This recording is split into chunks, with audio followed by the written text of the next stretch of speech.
Welcome to Earth.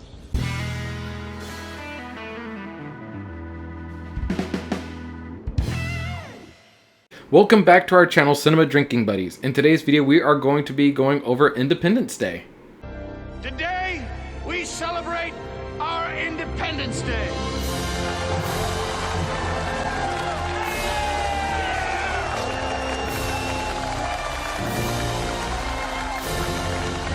We are your hosts, Matt and Gio. And Gio, why don't you let them know what we're doing as far as our drinks today? So today, throughout the video, we are going to go ahead and we're going to do like taste tests for 5 different types of bourbon. And at the end of the video, we'll go ahead and let you know which one's our favorite. So something new this time. Yeah, we're going to try out something different. So I've got these little sample cups here. I figured, we'd start off with, kind of a very common bourbon, Jim Beam, Kentucky straight bourbon. This is not very expensive. This is kind of a lot of bars you go to will use this as their well bourbon. We're going to try not to get too drunk here. And I just spilled some on my leg. And you're already drunk. Bottoms up. Let's go. You don't have to take it as a shot. Crap. So what did you think of that bourbon, or did you even have time to taste it? I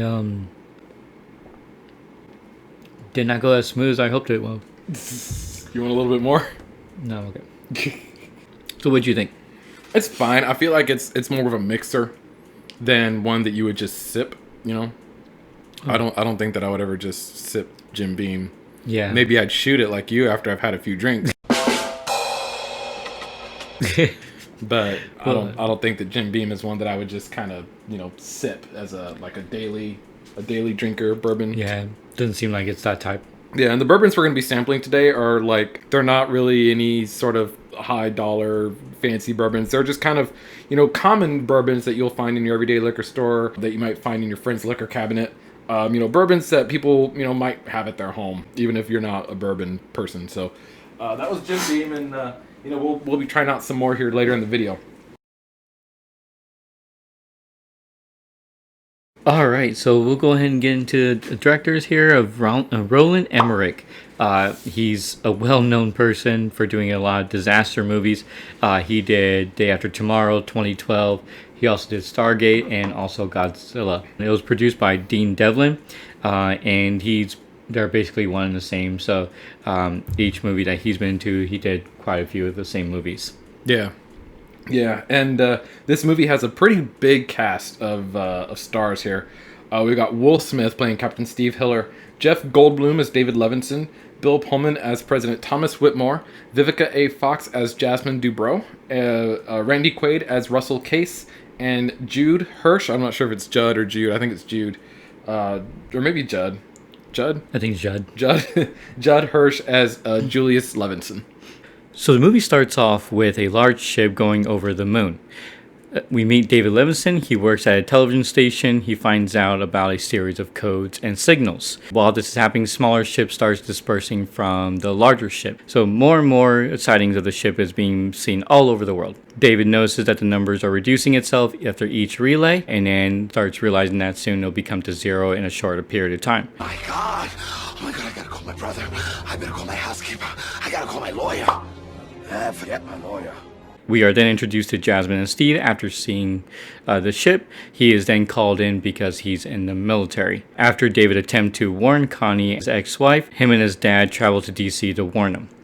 The aliens start attacking all the famous buildings with a big laser beam. The president playing with Connie, David, and his dad narrowly escaped a big blast. Steve and his friend Jimmy go out to fight aliens. Many die. Jimmy dies. Steve escapes by shooting his parachute into the alien ship as he ejects. Ejectocito, cuz! Alien does not and crashes. Steve then hits the alien face with a greeting. On the plane, they find out from the Secretary of Defense that there is an Area 51. So they go ahead and they go out to Area 51, which then they find Dr. Okun, which basically tells them that they have been keeping a alien spacecraft as well as other aliens since the 50s. Meanwhile, Steve is dragging the alien through the desert and gets picked up by oncomers and goes to the base. They inform everyone that they have an alien. They start performing surgery on the alien. When the alien wakes up, it uses his telepathy to go ahead and communicate, telling the president what their plans were of destroying their world and using up all their resources. So after that happens, the president then decides to go ahead and to nuke the big spaceship. The spaceship still survives the blast. During this time, David's dad goes ahead and gives him an idea about a virus when he asks him to get off the floor because of the cold.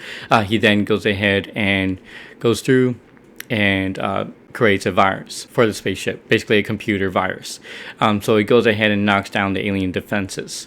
So then he goes ahead and creates a plan of them using that spaceship that they had there, which is working, to go fly into to the mothership and basically sets out a virus and also a bomb there to explode it. And so that way all the other ships exit out will also lose its defenses, and then they can go ahead and attack those ships. During this time, they go ahead and the president gives its independence speech. He asks for volunteers. Russell basically is a crop duster. He volunteers, and then they go on their missions. David and Steve flies into outer space, goes ahead and releases the virus. It lowers the defenses, so they go ahead and attack the ships. Russell went ahead and sacrificed himself to destroy one of the ships, which he was able to do. During this time, Steve and David went ahead and released the bomb, which they were able to narrowly escape. They go ahead and crash back on Earth, and they were able to go ahead and reunite. The end.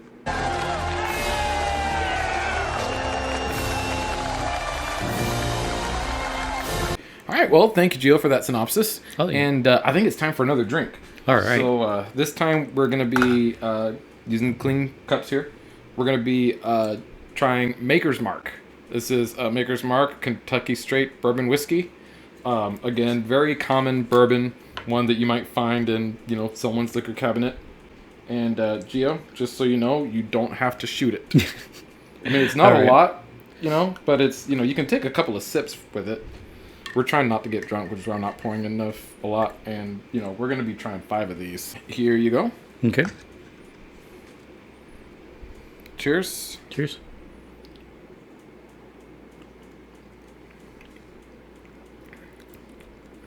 A lot smoother than the Jim Beam. Much smoother. Yep. A lot smoother than the Jim Beam. I can actually taste this one. Yeah.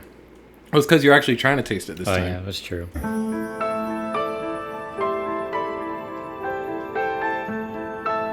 You got me there. But no, but seriously, this is a lot smoother than Jim Beam. I feel like this is one, probably still better as a mixer, but I feel like this is one that you could just sip. Like, yeah. This one has like a better flavor. I don't like it has like a kind of like a smoky but vanilla type flavor. Yeah.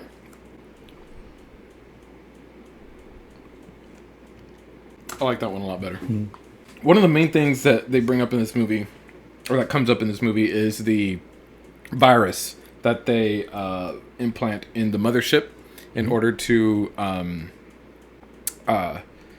bring down the shield that's around all the other ships. Basically they can't attack all these other ships because there's a shield around them.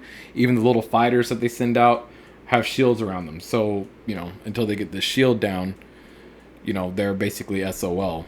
Mm-hmm. So, like you said, David and Steve Hiller fly up to the mothership, implant this virus in the mothership, which causes the ship to kind of disable. They're able to actually attack the ships that are on the ground, but these ships are still so huge, so massive. Their attacks, even though they're actually hitting the ship now and causing damage, it's not really enough to really bring them down or anything like that. But they are able to bring down the small fighters that they send out.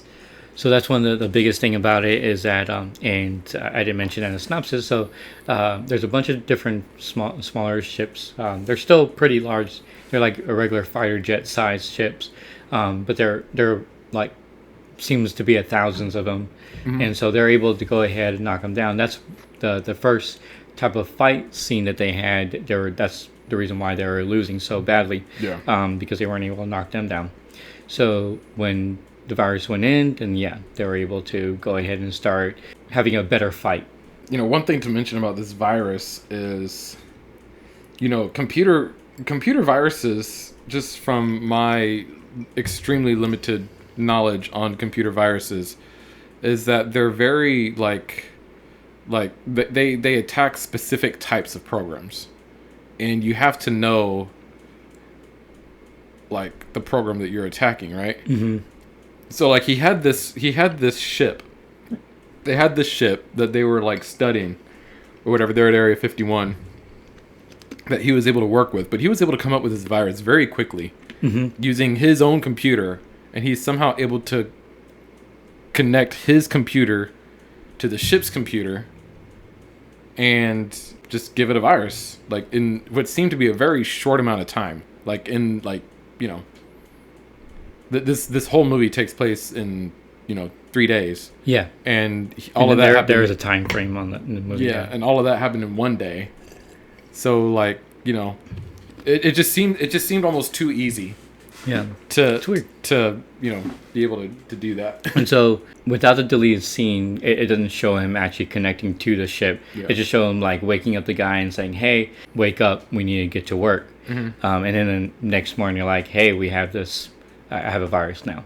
But but in the deleted scene, they actually show him like hook up to the or the ship's computer and using the data from there. And so yeah, I'm wondering Dr. Okun actually gives David a tour of the ship in a deleted scene.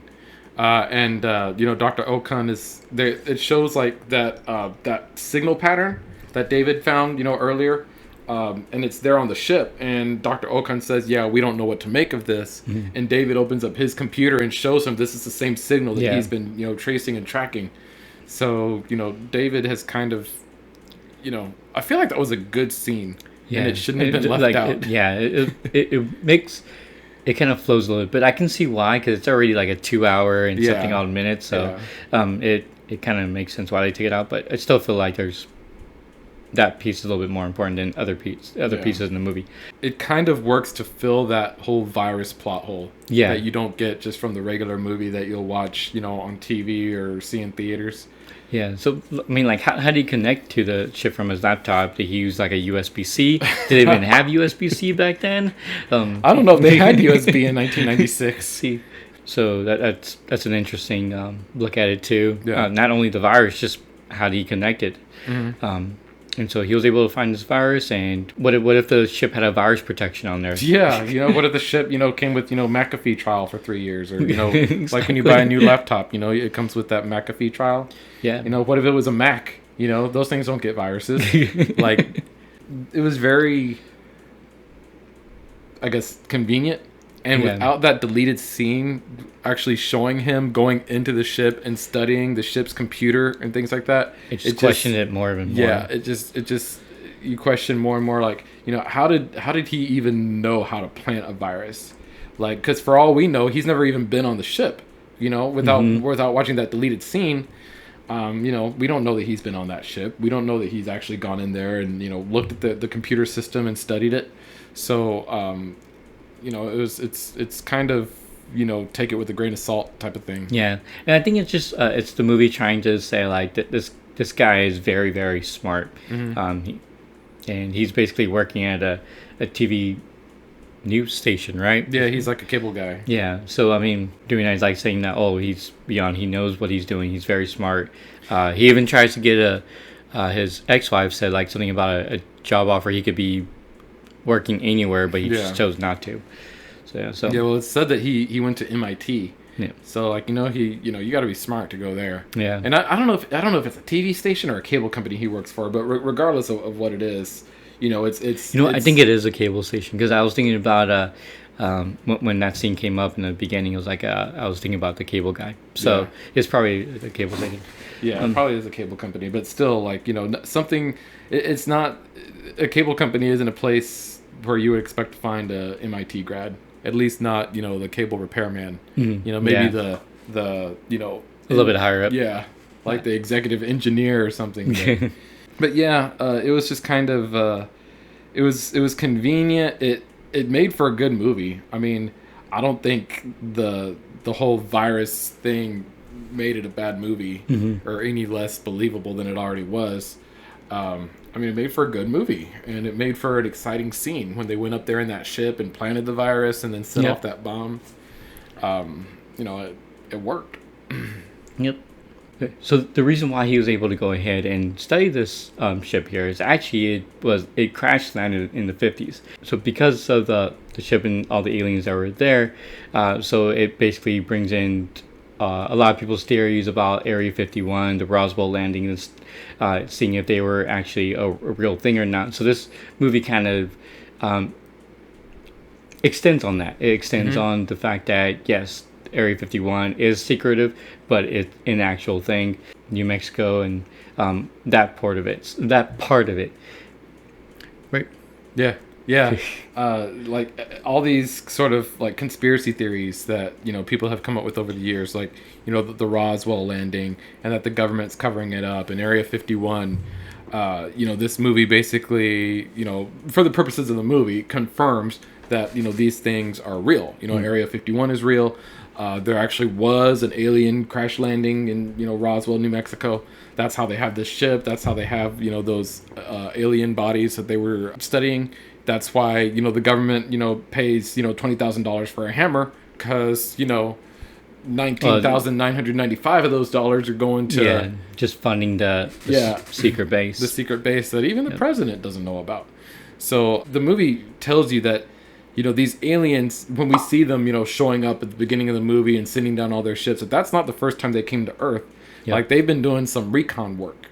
They came back to Earth, you know, in the 50s. They crashed. That wasn't so successful. And then you've got Russell Case, who, you know, says he was abducted by aliens 10 years ago.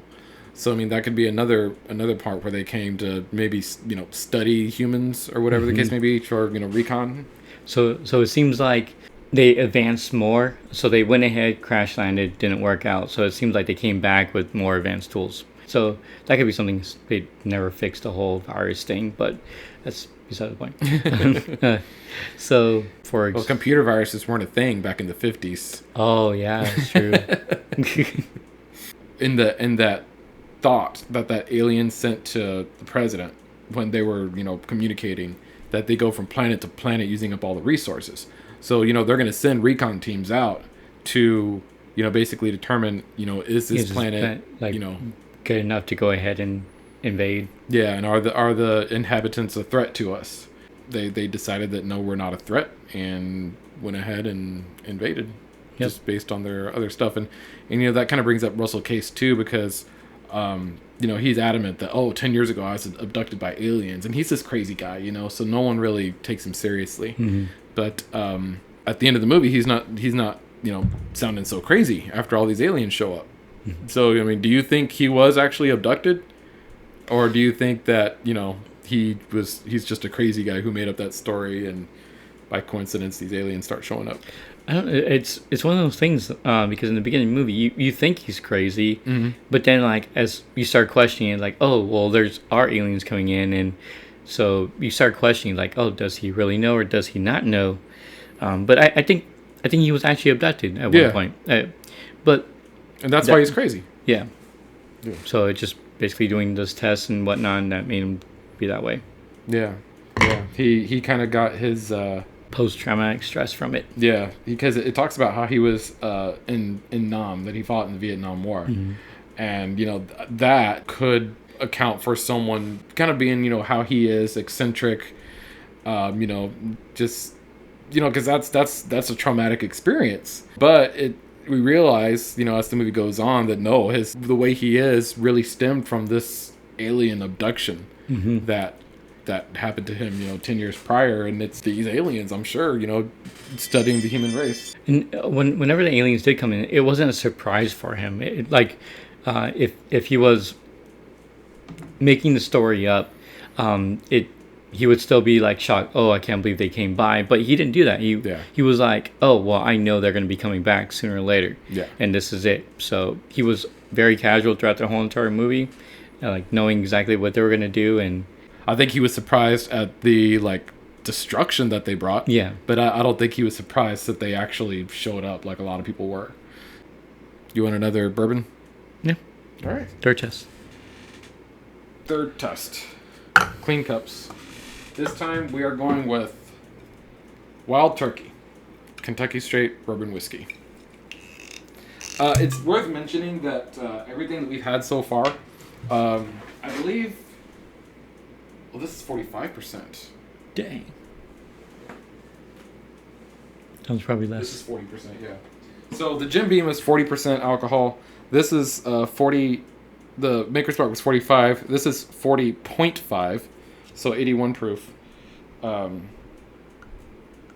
It's funny. The one with the least alcohol was the most rough going down. There you go. All right, so this is Wild Turkey. Cheers. Cheers. I like that one. It's kind of like in between Jim Beam and Maker's Mark. Yeah. Yeah, it's not quite as smooth as the Maker's Mark. But it's not as rough as the Jim Beam one. Yeah, and it has a good taste too. Like, I'm not like a bourbon aficionado or anything. I'm not sure like what tastes I'm like supposed to be getting, but it has a good taste. I'm not even sure like what to get out of that. It's kind of smoky, I think, a little bit. But I think most bourbons are that smoky type of flavor. Yeah, I think so. But yeah, maybe one of these days we'll do like a tasting of like, maybe we'll have like a bourbon and a scotch. Oh yeah. And a Irish whiskey, and we'll kind of do different types of whiskey as opposed to all bourbon. But I thought today would be fun to just do bourbons and test them out. So yeah, I like the Wild Turkey.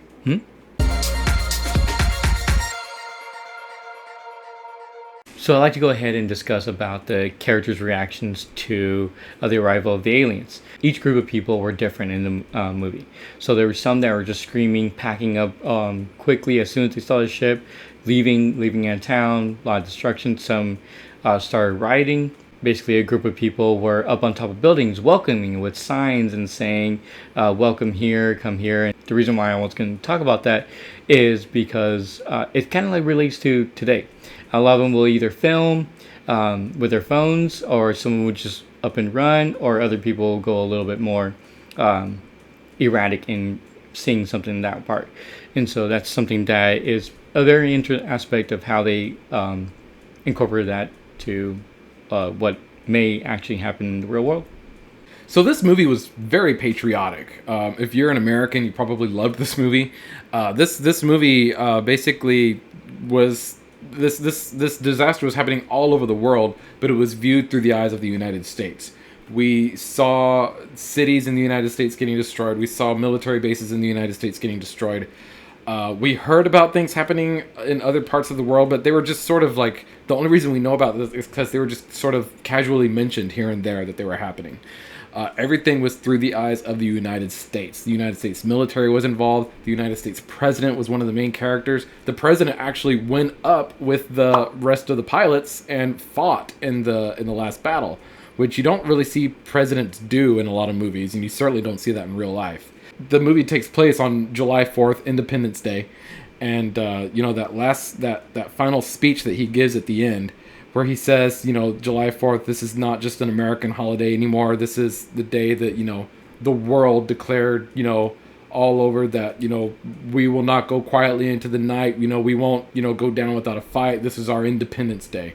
And, this movie just, screamed America at you. So this movie was actually Roland Emmerich's first disaster movie. He actually went in and kind of caused a trend in this movie. This movie was in place in 1996. And this movie basically brought upon Twister, which is another kind of disaster movie. You have Volcano, you have Dante's Peak. So it kept going and going in terms of this trend. This something that, during that time I've never seen really. And so it just continue to go until later on they even made more disaster movies, and it's still going on today where different types of disaster movies are going on. So that's something that's very interesting, and it's a good flagstone in terms of what kind of movie it was. So we talked a little bit before about a lot of the conspiracy theories that for the purposes of this movie are true, like the Roswell crash and Area 51. Area 51 in real life is actually a United States military Air Force base. What they do at that Air Force base is not known. It's assumed that they do a lot of weapons testing there and things of that nature. But what they do at Area 51 is really not known. It's not a secret base anymore. I believe it was actually a secret base until 2013 when it was finally publicly announced that yes, Area 51 does exist. It's there. It physically exists. But other than that, we really don't know much about it. Last September, there was that whole Storm Area 51 movement, which had a lot of people signing up for it. There was a big Facebook event for it where all these people, like millions of people, said they were going to go and just storm Area 51, and it ended up just being like a big food truck party out in the desert. But Area 51 has been something that has always interested Americans. As far as the rest of the world, I'm not sure, but Area 51 has always been a mystery and a high place of interest for Americans. And I thought it was pretty cool that this movie actually, a lot of it took place at Area 51, and we could see, at least this movie's interpretation of what goes on there.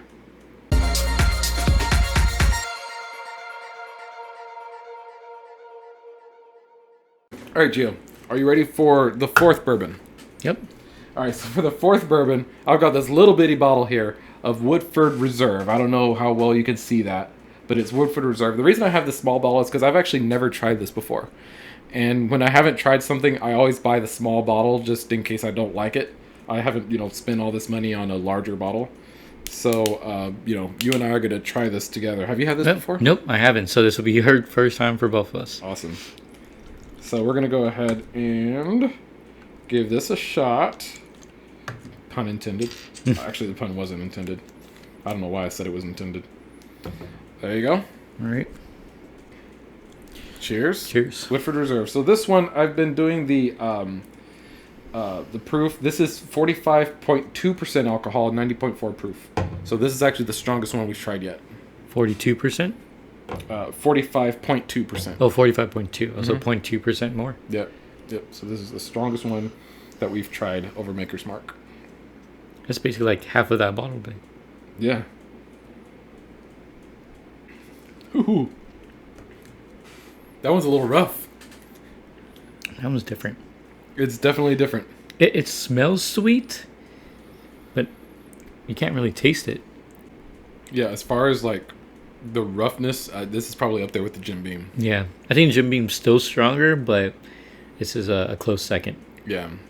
I was thinking because like the ones that we've tried so far, like the higher alcohol content, the smoother it's been. Yeah. But this one just, broke that. I think depending on the brand too. Yeah, and it's one of those things where like if it's too rough, you can't really taste it and you can't enjoy the taste. Yeah. Like, I guess this would probably be a good mixer, to mix I with, think so. Coke or maybe put a little bit of water in it to kind of tone it down some. Mm-hmm. So that was Woodford Reserve, 45.2% alcohol, 90.4 proof. So yeah, we just got one more. So let's go ahead and talk about the simplicity of the movie. The reason why we want to discuss about that, this movie is a very long movie. It's a 2 hour and... It's like 2.5 hours. Yeah, 2.5 hours. Yeah. So it's a pretty long movie, especially for today's movies as well. But it's very straightforward. It does everything step by step. You know what's going on. When you watch the movie, it basically tells you the aliens are coming. From that point, it tells you each step of how they found out what's going on, the coding, things in that part. And it just continues from there. So it's easy to follow. It's not very difficult at all. There's action scenes. There's parts where it shows slow scenes of dialogue, but it's not really slow. It's like it gives information. It's a really fast-paced movie. And so everything with that movie is actually very, very good and well done. I think so. And then that's the reason why it's one of my favorite movies and the movies I go to. And I didn't realize how long this movie was until we watched it again. But it's actually a really long movie. It just doesn't feel that way when you give yourself the time to watch it. Yeah, like to me, I guess because of how fast paced it was, it didn't feel as long as it was.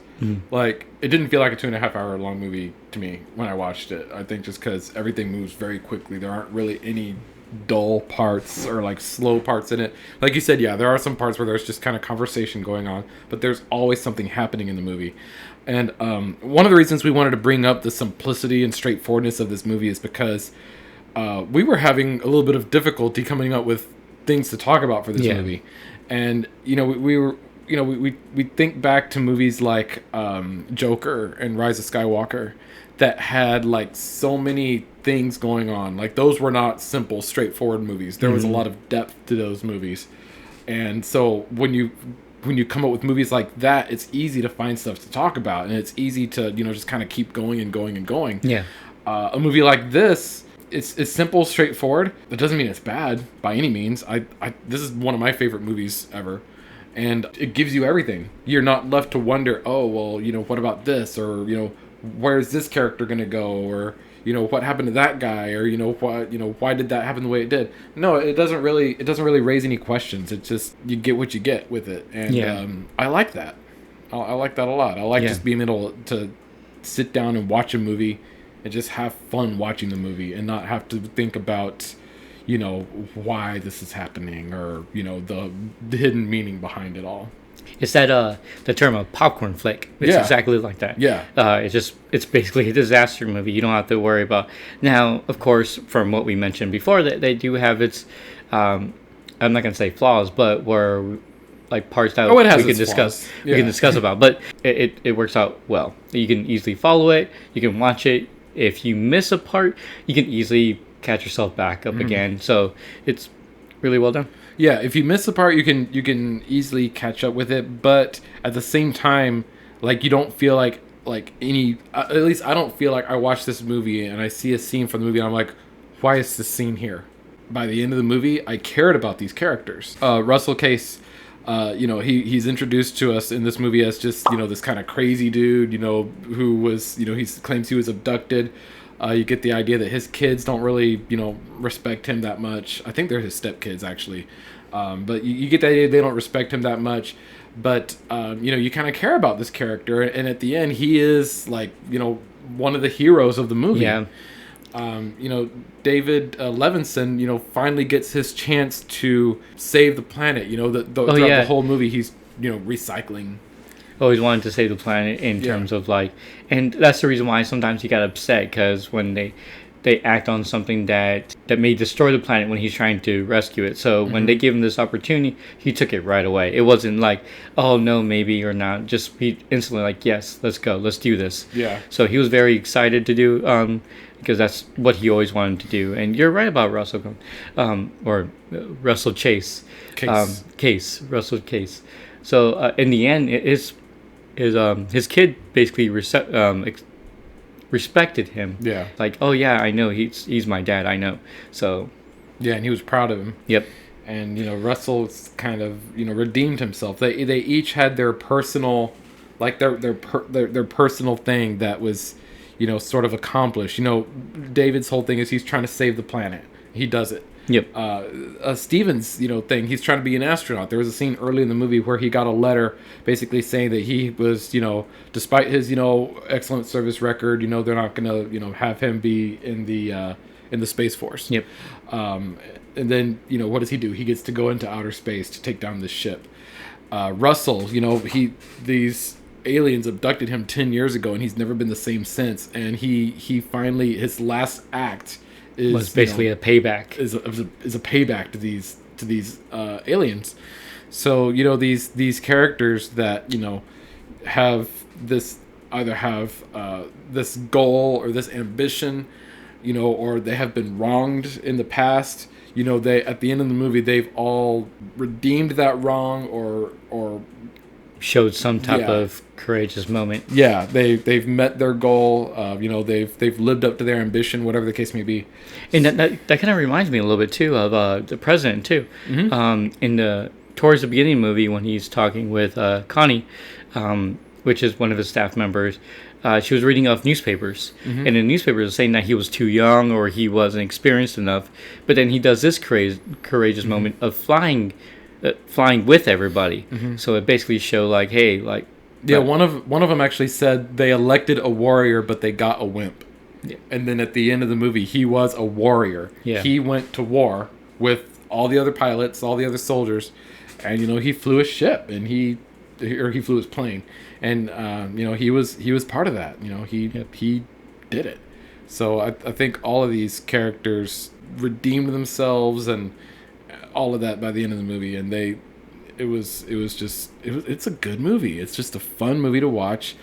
Even though millions of people died, somehow it still makes you feel good, and it's just, I don't know. It's a good movie. Yep. All right, so I know we've kind of talked about already what we think of the movie, but before we actually give our official opinions on it, should we go ahead and have that last drink? Yep. Yeah, let's go ahead and do that. So, clean glasses, of course. This is Knob Creek Kentucky Straight Bourbon Whiskey, small batch. This is 100 proof, 50% alcohol. So this is definitely the strongest one that we've tried tonight. You and I have both had this before. We may not remember it, but we have had it. Cheers. Cheers. Knob Creek. It's not quite as harsh as the Woodford or the Jim Beam. No, I think this would be second to Maker's Mark. You think so? Yeah. Maker's Mark is definitely the smoothest. So which one was your favorite? I would have to say Maker's Mark. Maker's Mark? I like that one too, actually. It's definitely the smoothest. It's smooth. It doesn't... You don't have a... For me, you don't have a large kick. And so I'm not that big of a fan of the large kick. Yeah. So it's smooth. It doesn't feel like it's watered down. Yeah. So.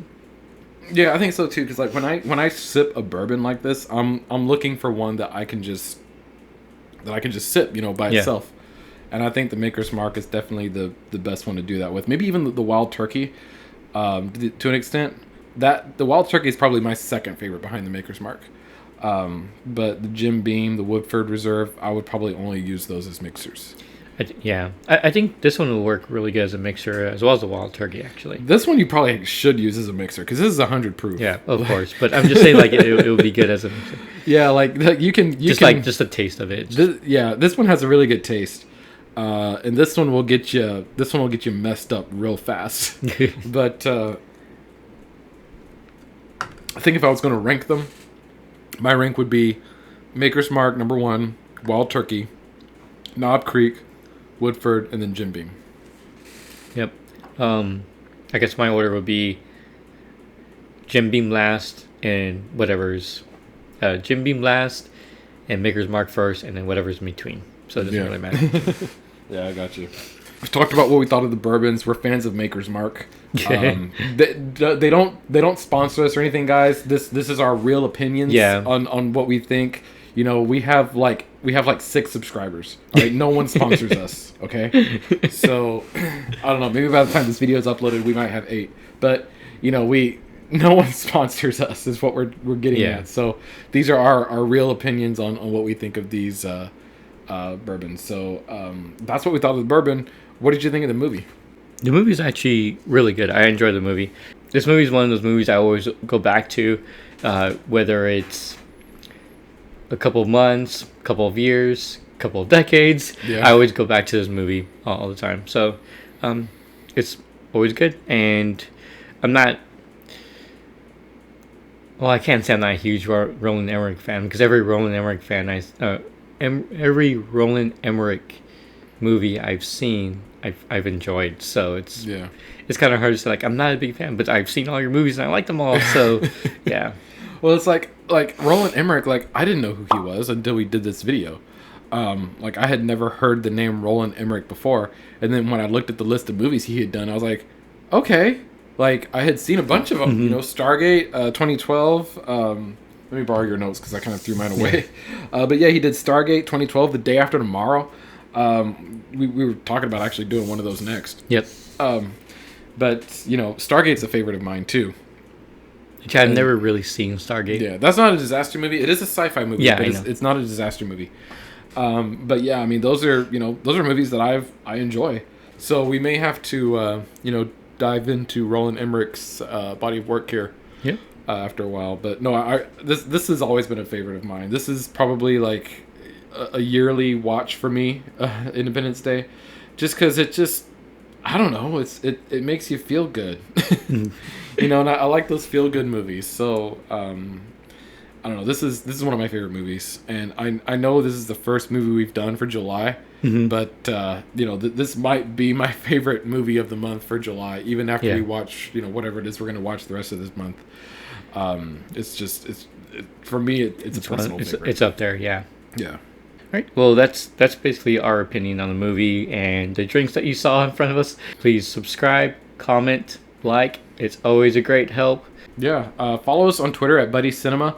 We will be tweeting out each week the movie that we're going to be watching next. So if you guys want to watch the movie and then you know, be ready for the video to have a discussion with us down in the comments, that would be awesome. And you know, as we get a little bit bigger following there, we'll probably start tweeting out more stuff. But you know, for the time being, we will be tweeting out the movies that we're going to watch. So you know, follow us on there, and you know, eventually we'll start doing other videos other than these, you know, kind of review analysis videos. Yep. But you know, thank you for those of you who watch, for the support. We're a small channel still going, still trying to, you know, gain our footing here. I know this isn't the most professional setup, audio, video. We're basically just sitting in a room in my house.